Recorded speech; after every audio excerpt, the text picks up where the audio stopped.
conversation on bullying in the Ask the Expert section today. A little bit of a twist on this, though.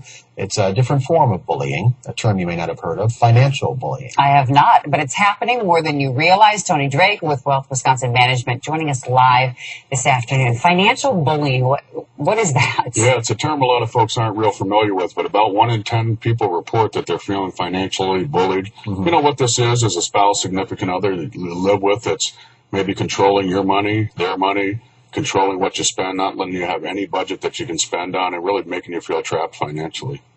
So who's most likely to be a victim here? You know, this is the surprising part, I think. Many of us think it's going to be an older generation, more traditional thought there, but it's actually 18 to 34-year-olds are 3 times more likely to feel financially bullied. We have a great quiz at our website, wealthwisconsin.com. You can answer some questions, see if maybe you might be a victim of this. How do you avoid this? I mean, what do you do if you're in this situation? You know, there's a number of things that we really encourage couples to do. The first thing is debt.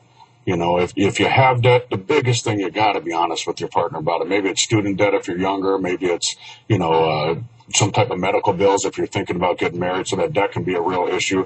Spending habits are another one. Mm-hmm. We got to be open and honest. But I think it's important for couples. I always suggest to my folks that you have an amount that you can spend on your own. Don't have to ask permission. But if it's above a certain dollar amount, let's sit down, talk to each other, and make sure we're all on the same page. You don't have to make the call if you want to buy a pair of shoes every time. I think that's what the bullying comes down to. Someone who says you can't go out and spend $25, $50, $100 without asking permission.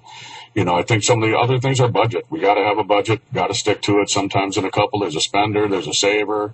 Somebody wants to think about the future. The other person wants that vacation, their dreams. So really important that we're on the same page with the budget. And you got to split up the financial duties. Sure. Maybe one of you are just better at finances than others, but I think it's important even in that scenario, got to make sure we're both involved and we're on a team on this. If you've got a couple that can't agree, they don't see eye to eye, how can they come together?